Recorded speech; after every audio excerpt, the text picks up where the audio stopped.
Queridos amigos, sejam bem-vindos a mais um vídeo aqui no canal Poptopia e já desejo a vocês um feliz ano novo. Estamos em 2025 e já é tradição começar o ano novo com o vídeo onde nós avaliamos as melhores leituras do ano que passou. Então, neste vídeo, iremos comentar as 15 melhores HQs lidas por este que vos fala aqui no ano de 2024.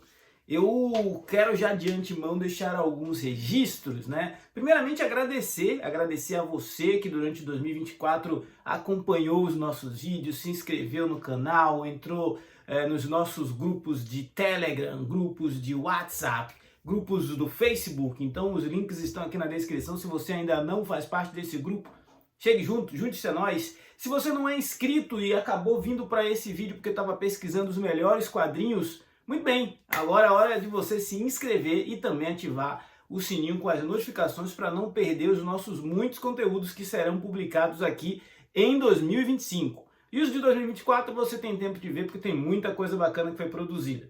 O que acontece a partir de agora? Esse vai ser um ano que, além de fazer muita resenha e muitas lives, também teremos as novidades, os lançamentos da editora Poptopia, né, que já foram divulgados. O link está aqui em cima para você ver o card com o vídeo que eu comentei nos nossos primeiros lançamentos, e também no site da editora você já consegue maiores informações. O link para o site está aqui na descrição do vídeo também.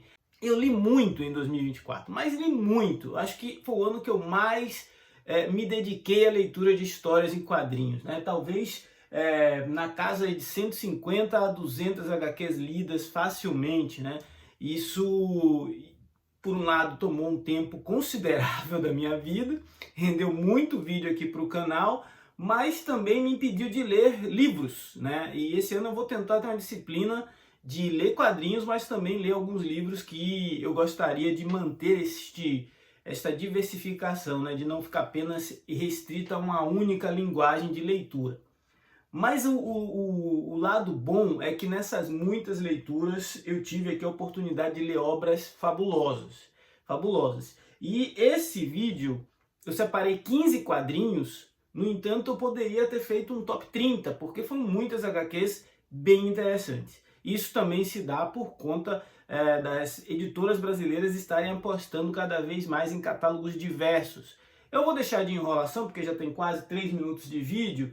E eu quero agradecer, sim, as editoras que têm parceria aqui no canal, que enviam seus quadrinhos, os artistas independentes. Este vídeo de Top 15 vai ter algumas menções honrosas, então eu vou começar com 3 menções honrosas e depois eu entro no nosso ranking, confere aí.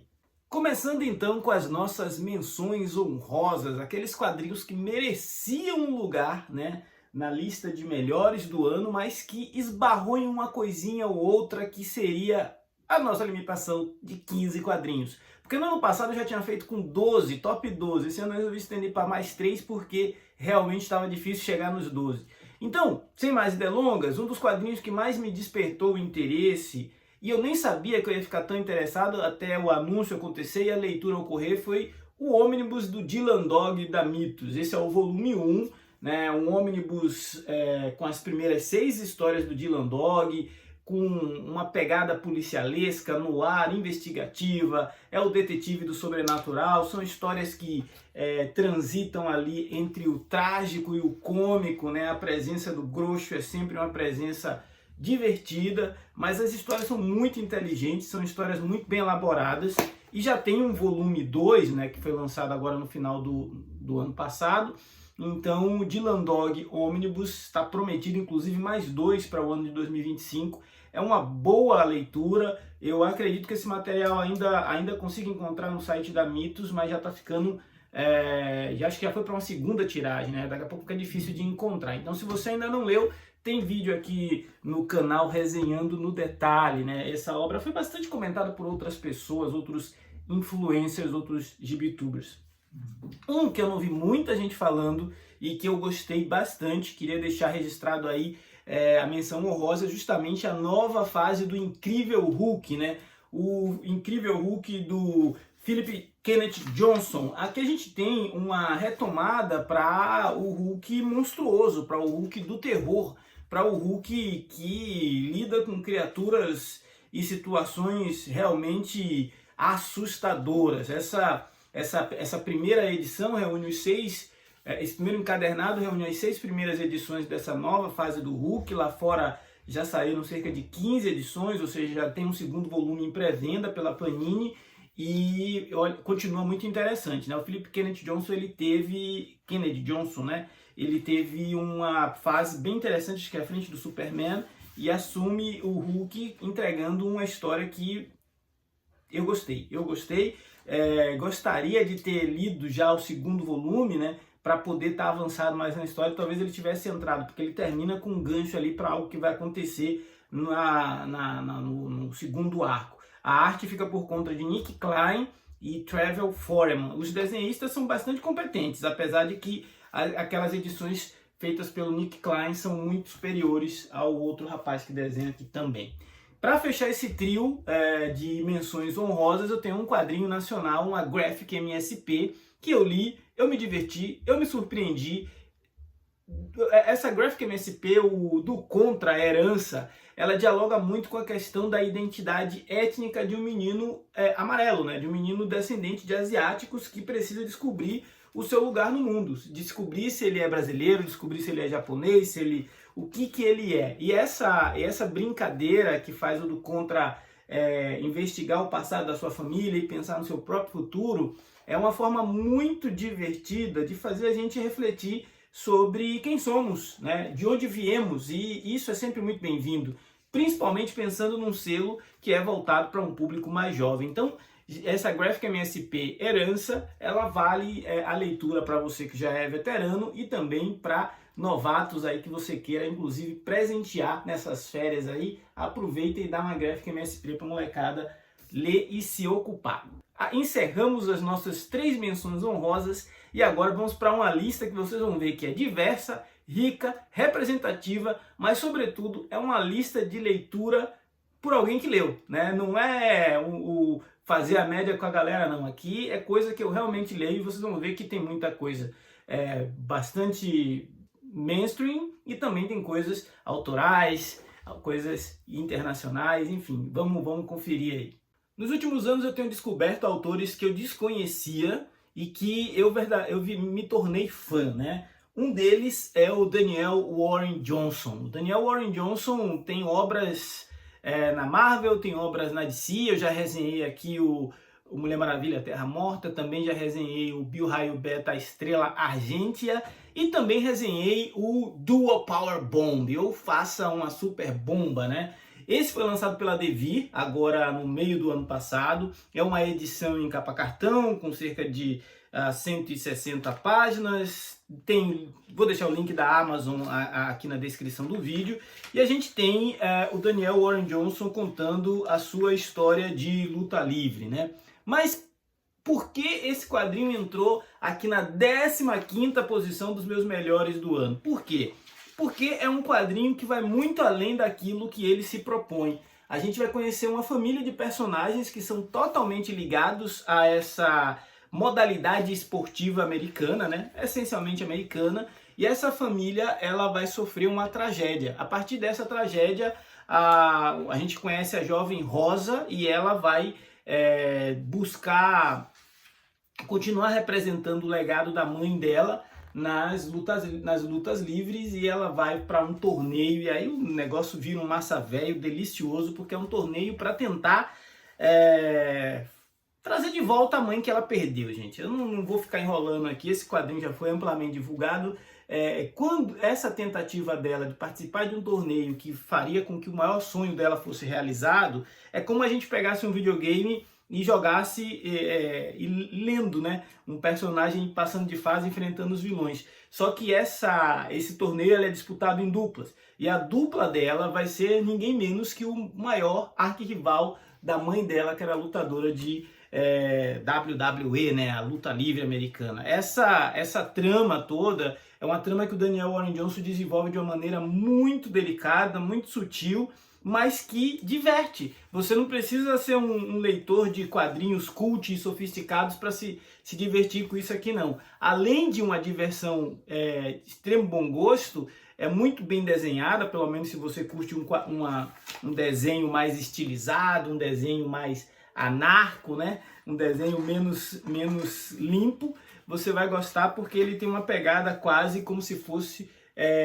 grafite. Só que dialoga muito com o universo dos mangás, dialoga muito com o universo dos games, dialoga muito com várias linguagens multitelas aí que essa geração está mais acostumada a explorar. Eu gosto muito de Dual Power Bomb, gosto muito desse formato que a Devir lançou aqui. 14º lugar, tô deixando o coração falar por aqui, tá? A Saga do Wolverine. A Saga do Wolverine é um caso icônico.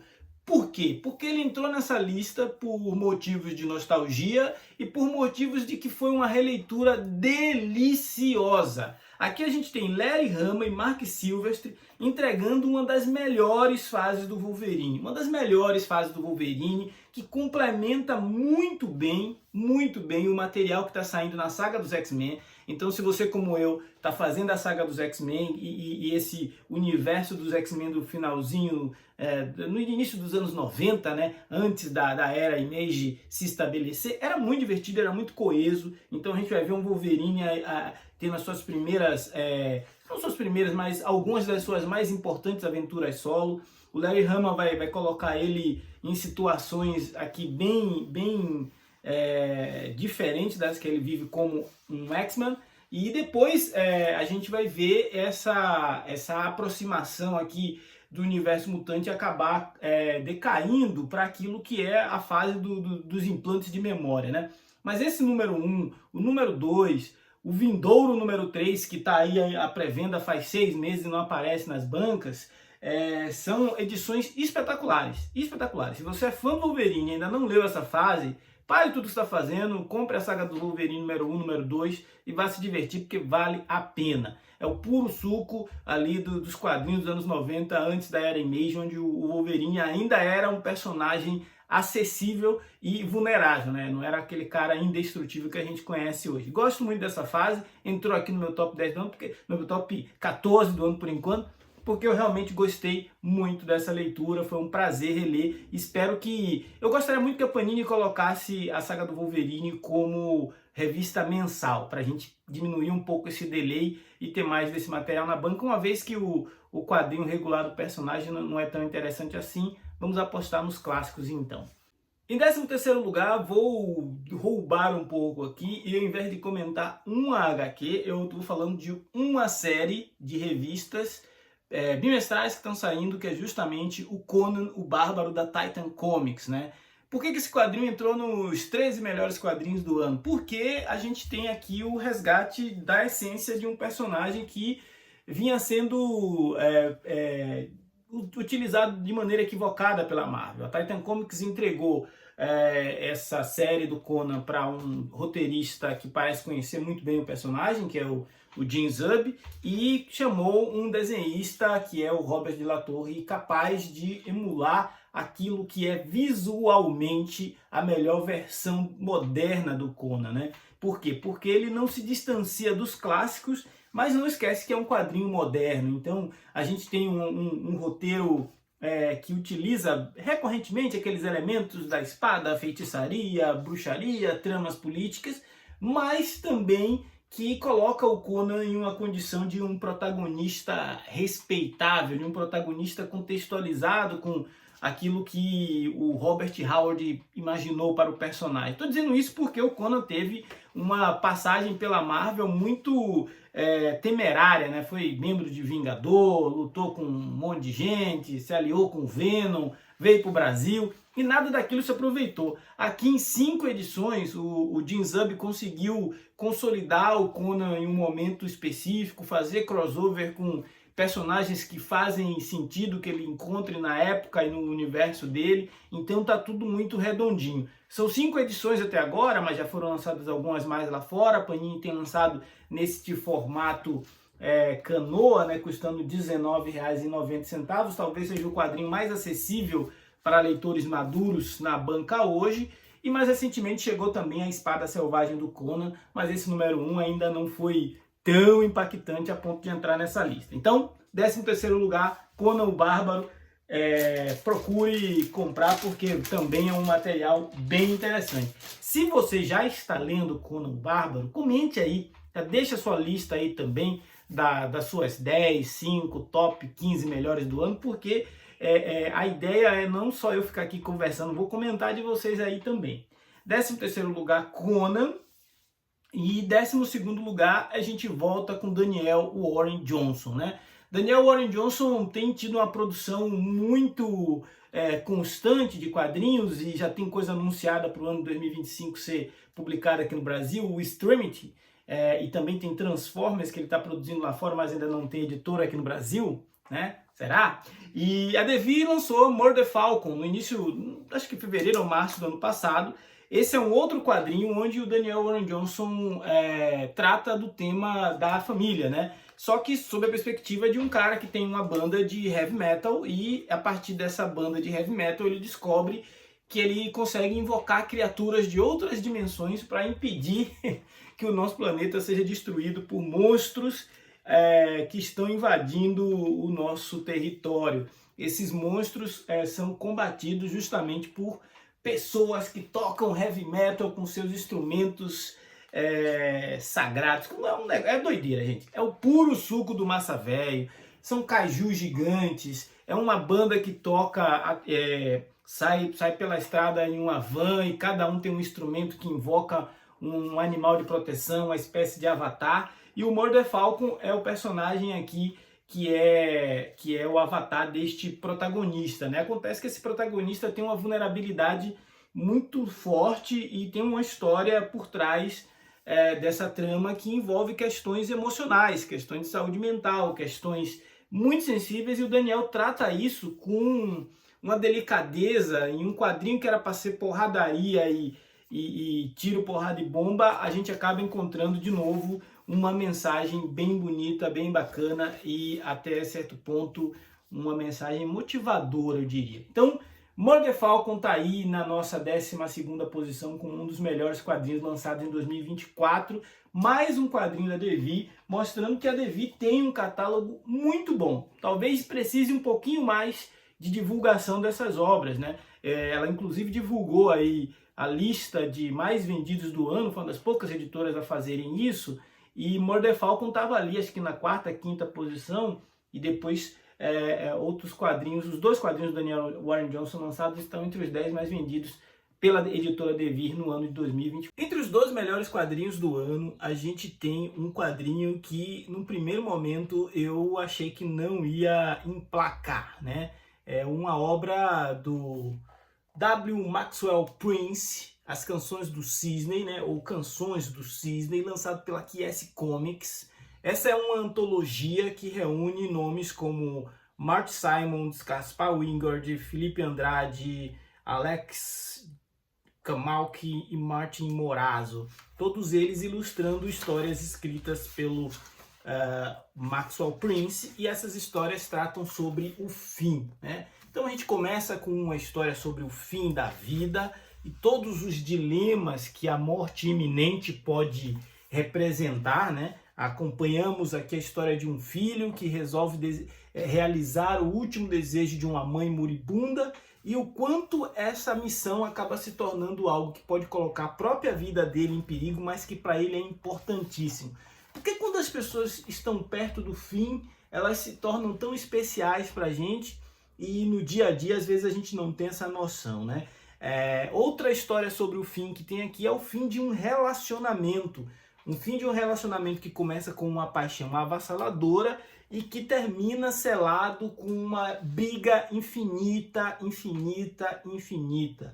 E esse relacionamento a gente acompanha, a gente se sensibiliza, a gente se envolve. É uma história tocante. É uma história desenhada de forma muito sutil pelo Felipe Andrade, mas escrita de uma maneira que você às vezes parece que está lendo uma história de super-herói, em outros momentos parece que está lendo uma história medieval, em outro momento parece que é uma história de ficção científica. Tudo isso para contar como o fim de um relacionamento pode ser algo impactante. Mas não para só por aí. As Canções do Cisne têm histórias sobre o fim do mundo, o fim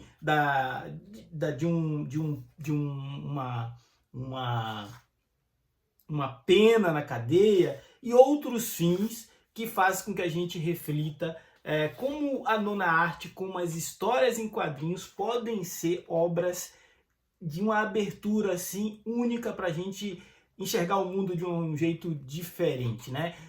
Canções do Cisne, nossa 12ª melhor HQ deste ano. Uma leitura que eu recomendo para você que está aí pensando o que eu vou fazer da vida. Eu acho que é um desses quadrinhos que fazem com que a gente reflita e saia até melhor depois da leitura. Eu particularmente no meu review aqui comentei que eu refleti bastante ao concluir a leitura deste material, lançado pela QS Comics.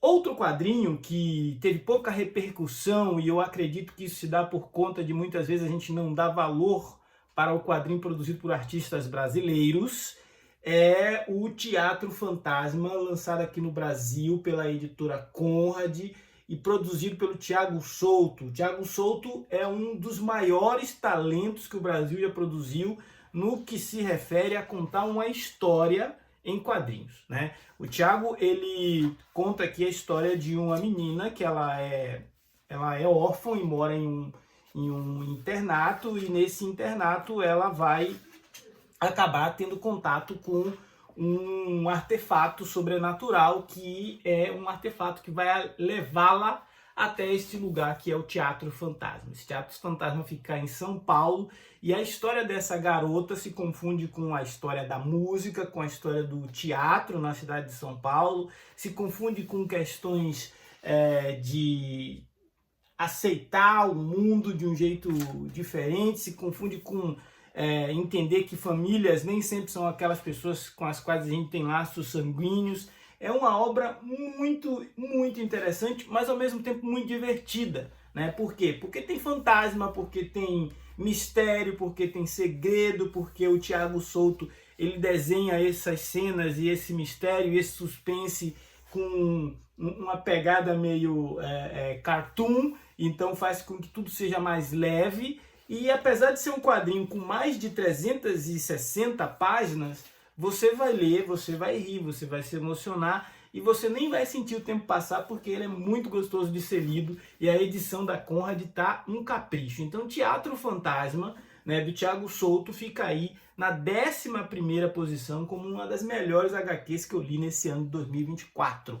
E eis que na 10ª posição da nossa lista temos ele, o famigerado Homem-Morcego, um dos personagens mais contados da gibisfera, do mundo da popsfera, um dos personagens mais hypados de todos os universos da cultura pop. O Batman encontrou um outro detetive à altura, e eu estou falando do Dylan Dog. Pois é, esse crossover do Batman e Dylan Dog é um daqueles materiais que, quando foram anunciados, eu falei, isso é uma cara de caça-níquel, isso é uma cara de quem quer vender quadrinho de super-herói para os leitores da Bonelli, ou vender Bonelli para os leitores de super-heróis. Só que Roberto Recchioni, com arte de Werther de Lendeira e Didi Cavenago, contam aqui um crossover que respeita o cânone do Batman e respeita as particularidades do universo do Dylan Dog.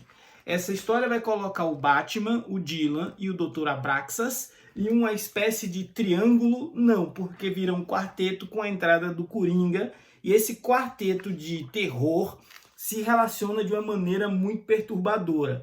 Essa obra vai mostrar como esses universos têm tantas coisas em comum e, ao mesmo tempo, maneiras tão distintas de se enxergar. O cinismo do Dylan Dog, a capacidade analítica do Batman, em alguns momentos vão entrar em conflito, mas enquanto eles estão em conflito, os vilões vão tocando o terror, tanto em Londres quanto em Gotham. É um quadrinho para quem gosta de histórias em quadrinho e para quem aprecia boas surpresas. Um crossover que explora os recantos mais sombrios do universo DC Comics, mas sem esquecer que Londres A Londres do Dylan Dog também é um universo bastante assustador. Eu gosto dessa HQ, eu acho ela uma premissa muito básica e um desenvolvimento muito rico, para além daquilo que eu havia imaginado. Comentei no início do ano que foi uma das leituras mais surpreendentes que eu fiz, foi uma das leituras que me fizeram gostar ainda mais do Dylan Dog, e eu acredito que muita gente acabou curtindo essa possibilidade de encontros entre esses dois universos. A Liga da Justiça com Nathan Never já não acompanhou este mesmo ritmo, este mesmo padrão, ficou bem abaixo.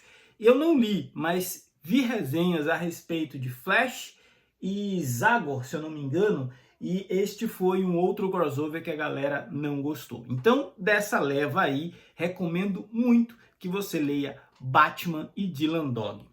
Mas, Daniel, quadrinho de super-herói na lista dos melhores do ano? Sim, e com certeza. Eu acho que lista de melhores do ano não tem que ter uma característica específica, que tem que ser quadrinho europeu, asiático, não sei o quê, graphic novel. Não, tem que ser quadrinho que você leu e gostou e achou bom, né? Isto posto porque mais pra frente tem outras surpresinhas aí. Em nono lugar, temos um quadrinho franco-belga, né, de uma editora que estreou em 2024 com um grande catálogo, grande e grande mesmo. Este é Paul Bots, né, Paul Bo, do Patrick Pruin, lançado pela editora Taverna do Rei. Esse quadrinho ele é um álbum, né, europeu com cerca de 100 páginas em capa dura, totalmente em cores, e trata da história, né, do bairro de Montmartre, né, onde a gente vai conhecer um grupo de garotos que são conhecidos como Paul Bots.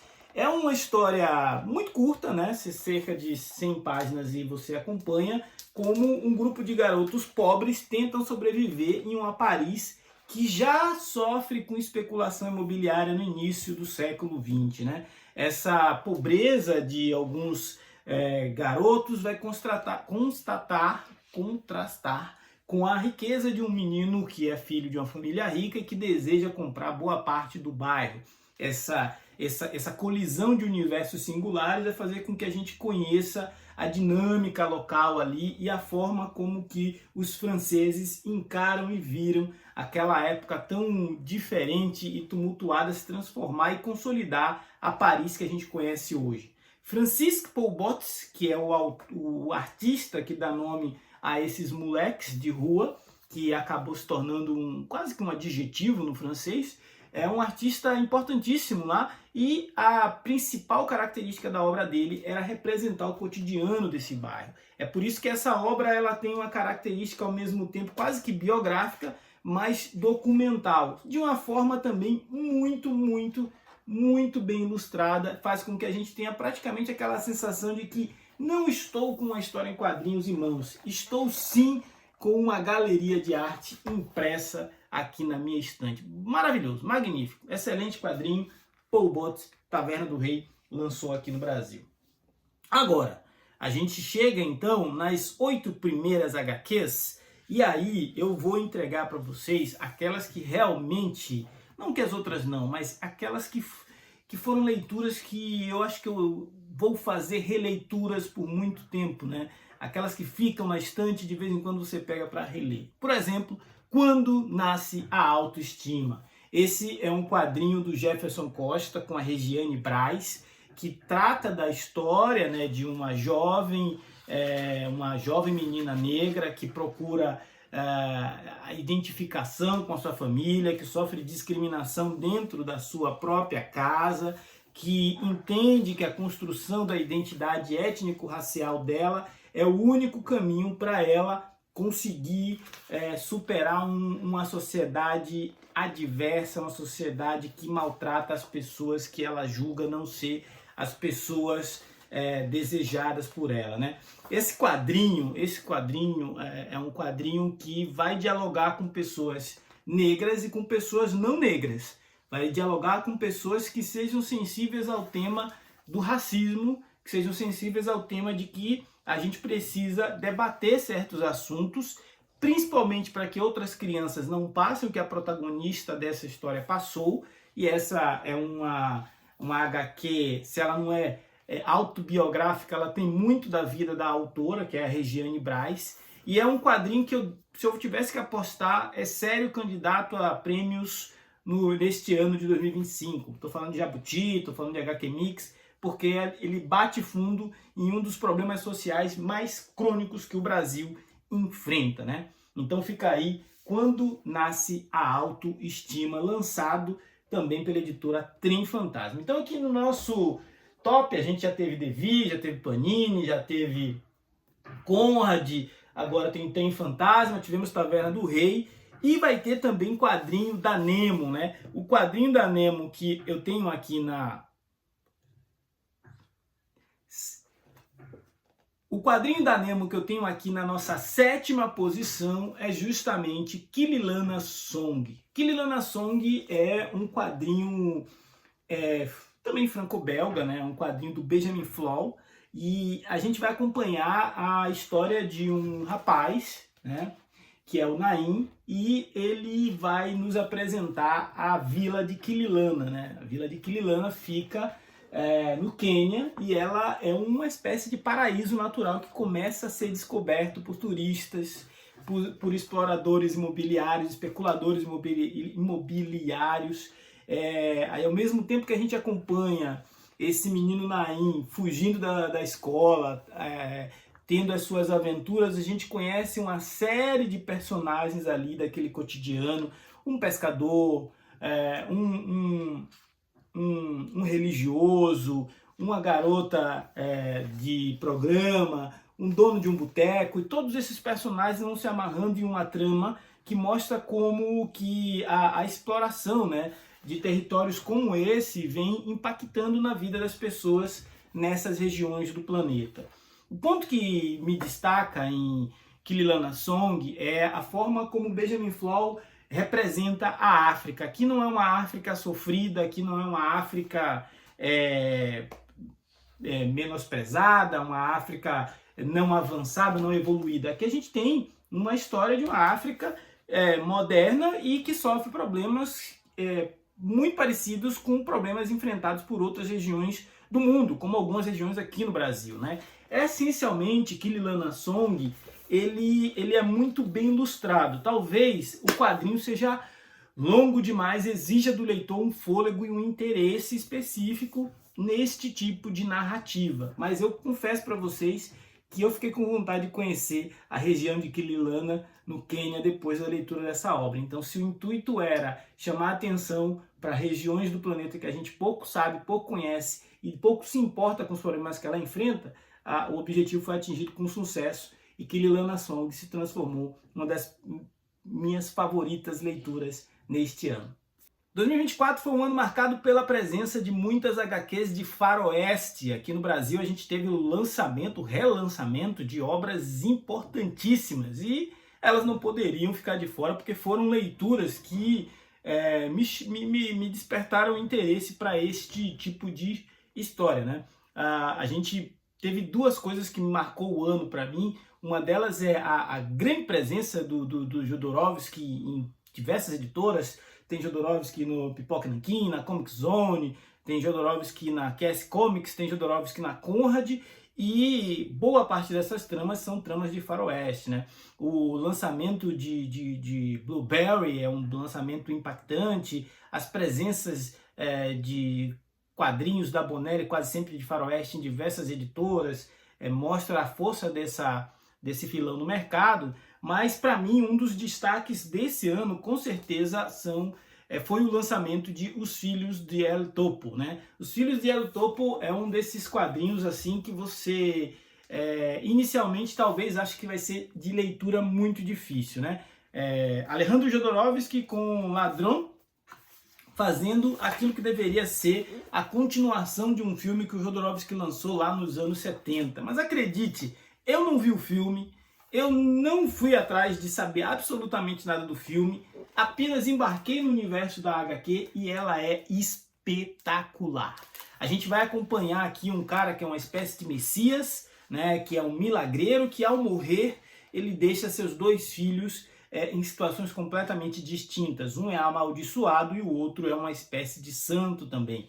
Acontece que o que é santo vive com a mãe, enquanto o que é amaldiçoado, ele tem ali uma jornada, uma trajetória de violência, e em algum momento eles dois vão se encontrar e vão ter uma missão em conjunto, né?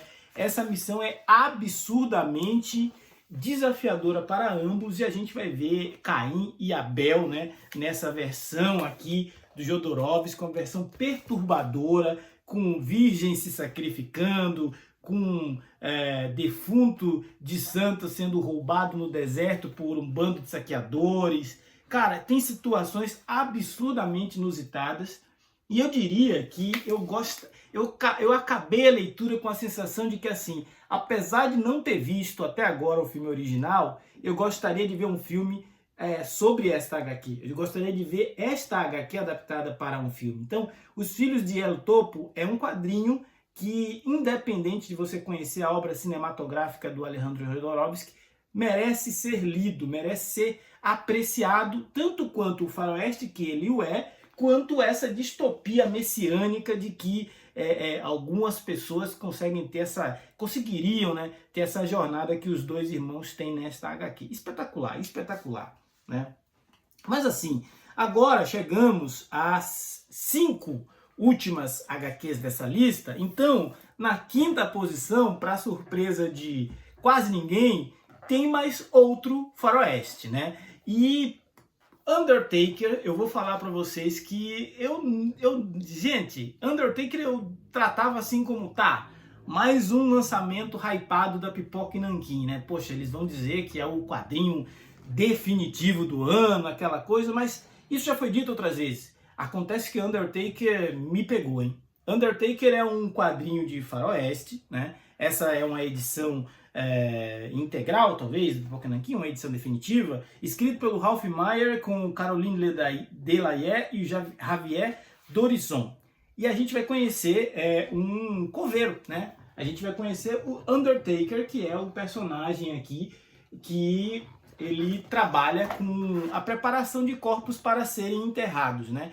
Essa trama, essa premissa esconde uma trama que a gente vai mergulhar naquilo que há de mais podre na humanidade e principalmente no Velho Oeste americano, né? Esse cara ele é contratado por pessoas em situações absurdas. Essas situações que ele precisa preparar os corpos vão levando ele de um extremo para outro. A gente vai descobrir mais para frente que ele tem um passado ainda na Guerra Civil Americana. A obra é belíssimamente ilustrada. Tem um vídeo detalhado aqui.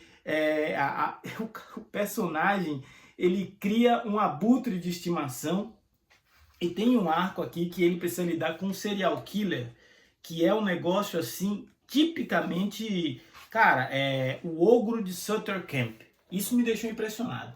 Imagina hoje em dia a presença de serial killers na sociedade já é algo que assusta as pessoas. Imagina nessa época do Velho Oeste, né? Então aqui a gente tem o Javier Dorisson entregando um roteiro pronto para ser adaptado para série, para filme, para qualquer coisa, mas que funciona especialmente bem como uma história em quadrinho. À medida que a gente vai lendo cada um dos volumes, e aqui está reunido o Devorador de Ouro, a Dança dos Abutres, o Ogro de Sutter Camp, a Sombra dos Hipócritas e o Índio Branco e depois Salvage, cada um desses volumes consegue escalar para uma situação ainda mais extrema, onde este protagonista, o Jonas Kroll, vai vivendo situações que você diz, caramba, isso é uma história de Velho Oeste. Isso é uma história que deveria ser contada e, mais do que isso, merecia ser lida. A edição eu nem vou comentar porque está no capricho de sempre que a Pipoca e Nanquim entrega pra gente. E esta foi a quinta melhor leitura que eu fiz este ano. Se o ano foi das histórias de faroeste, eu não posso deixar de fora de uma lista de melhores do ano Bowser da QS Comics, né? Bowser da QS Comics foi o quadrinho que conseguiu consolidar este conceito de que 2024 foi o ano das histórias de Velho Oeste, das histórias de cowboys. Por que eu digo isso? O ano começou com o Bowser da Comic Zone, né? Depois teve Baus, teve os Blueberries da Pipoca Nanquim. Infelizmente eu não li esses, então não vão estar nessa lista, já adianto. Depois aí eu li o Bowser aqui da QS Comics, e este personagem também do Alejandro Jodorowsky com François Burck é outro desses casos do extremo que as histórias de faroeste entregam pra gente, no sentido de conhecer a maldade, até onde a maldade humana poderia ir, né? O Bowser é um personagem fictício, mas não tem por que a gente não imaginar que nesta época, no interior dos Estados Unidos, nas profundezas do oeste americano, as fronteiras sendo desbravadas entre homens brancos em conflitos constantes com os povos originais dali, que ali viviam, não tem como imaginar que a coisa era diferente. Era uma nação regida e comandada pelos mais fortes. E essa história do Bowser, ela mostra, principalmente essas primeiras histórias, ela mostra como havia muito pouca margem para organização social, para sensibilidade, para qualquer coisa parecida com o pacto civil que a gente vive hoje, né? As pessoas viviam com base na lei da bala. A regra era essa. Os dramas estabelecidos pelo Jodorowsky para essa obra aqui são dramas shakespearianos. O Bowser tem uma família problemática. O Bowser, a gente vai descobrir que ele é um filho de um relacionamento confuso. Essa confusão, esse relacionamento confuso vai marcar, dos seus pais, vai marcar a existência dele para sempre. E essa existência dele em uma cidade chamada Barro City, que coisa triste, onde ele é o proprietário de um salão chamado Inferno. Então é tudo muito denso, é tudo muito pesado, mas ao mesmo tempo é tudo muito sedutor. Você começa a ler as histórias do Bowser e você vai seguindo e querendo mais. Talvez eu tenha gostado tanto de Undertaker justamente por antes eu ter lido Bowser. Então, essa obsessão das editoras brasileiras por histórias de faroeste tem permitido que a gente leia obras espetaculares. Ao mesmo tempo faz a gente refletir. Em 2024 ainda havia tanto quadrinho do Alejandro Jodorowsky para ser lançado aqui no Brasil, e obras tão sensacionais. Quantas outras existem por aí e que deveriam ser lançadas também? É por essas e outras que toda hora aparece uma editora nova, porque tem muita coisa a ser lançada. Bowser, primeiras histórias, 4ª posição na nossa lista aqui de top 15 melhores leituras de 2024.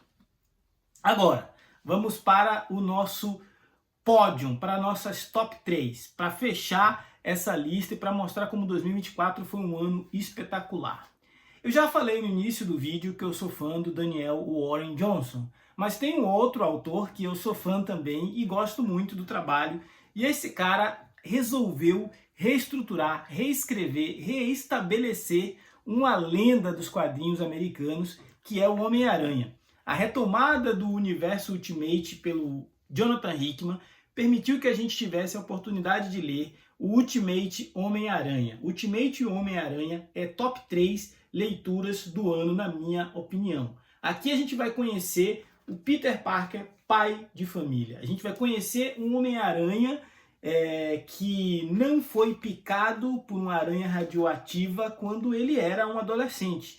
E sim, foi convidado a se transformar no Homem-Aranha depois de ser marido da Mary Jane, pai de 2 crianças, profissional estabelecido, e na casa dos 30 anos ele tem ali a oportunidade de fazer a diferença pelo seu universo. Jonathan Hickman, ao mesmo tempo que reconstrói a mitologia do Homem-Aranha para o segundo quarto de século, porque com a estreia em 2024, isso daqui vai repercutir muito nas próximas gerações, né? Ele dá a esperança para a gente de que, por mais que alguns personagens já estejam aí há muito tempo, ainda existem boas histórias para serem contadas. Mais do que uma linha do tempo alternativa, Ultimate Spider-Man do Jonathan Hickman surge com uma esperança de que a Marvel ainda pode nos entregar boas histórias com seus velhos e alguns cansados personagens. gostei muito, me identifiquei e acho que esse universo Ultimate pode ser a ponta do iceberg de uma revolução editorial que a Marvel precisa há muito tempo e vem se negando a fazer. Então, terceira melhor leitura de 2024, Ultimate Homem-Aranha, de Jonathan Hickman e do Marco Checchetto. É bom fazer justiça a esse artista que entregou páginas vibrantes para o nosso amigão da vizinhança. Bom, se Homem-Aranha está na terceira posição, quem são os dois primeiros, Daniel? Agora, a gente tem uma coisa aqui que é uma disputa de duas grandes obras e eu vou ser sincero em dizer para vocês que, para mim, as duas são as melhores leituras desse ano, mas eu vou definir rapidamente aqui, em segundo lugar, A Estrada, de Manu Lacernay. A Estrada de Manu Lacernay é uma adaptação do romance de Cormac McCarthy. Essa obra ela foi publicada aqui no Brasil pela editora Pipoca e Nanquim. Pipoca e Nanquim, que já havia publicado algum tempo atrás, né, há muito tempo atrás, o relatório de Brodeck do Manu Lacernay.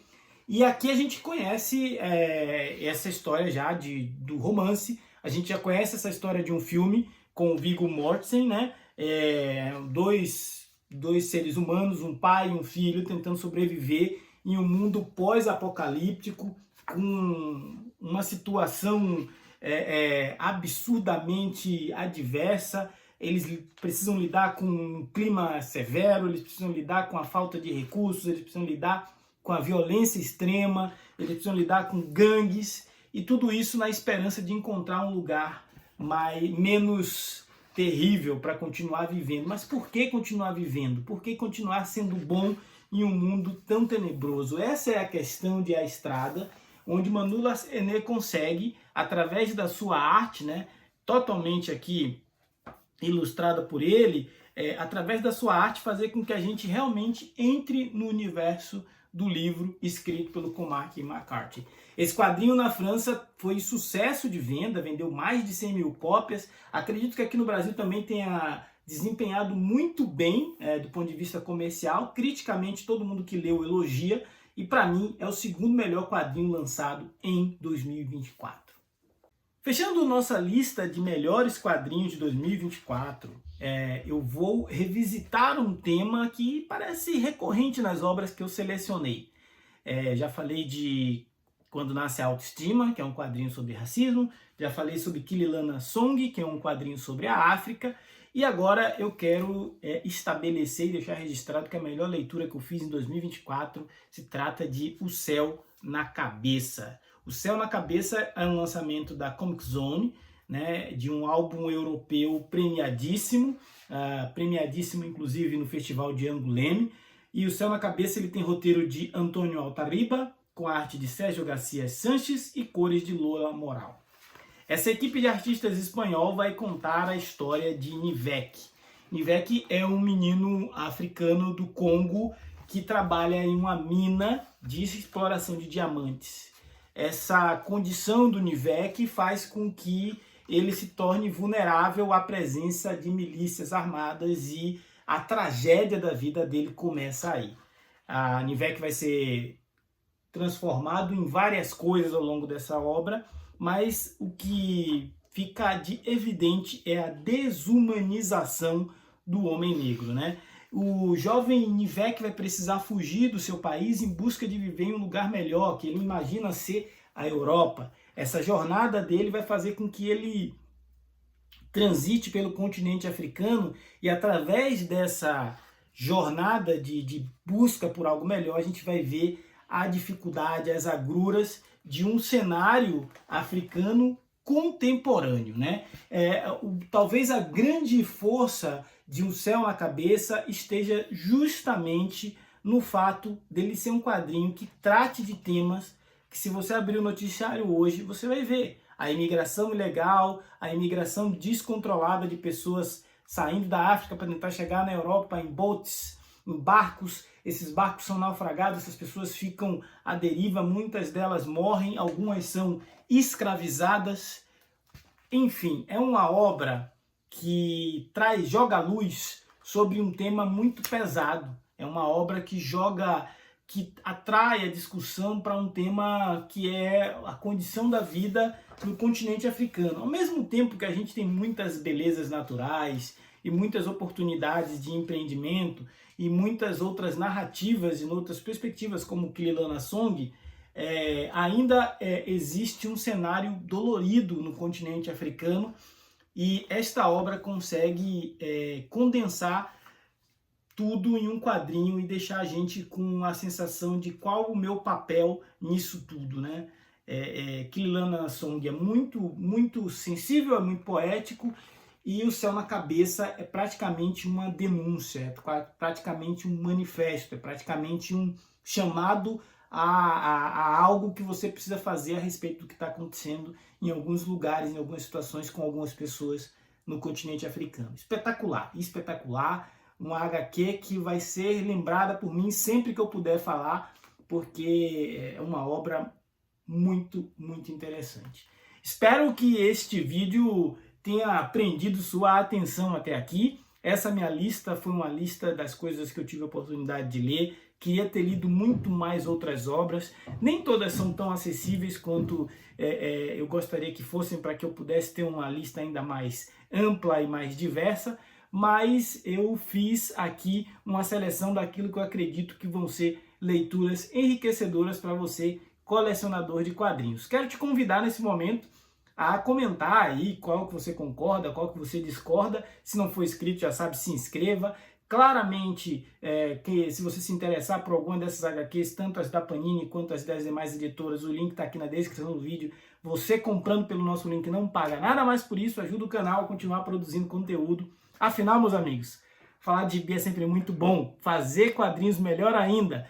Escolher os melhores do ano é espetacular. Feliz ano novo, fiquem bem, boas leituras e vamos para cima que 2025 está só começando. Valeu!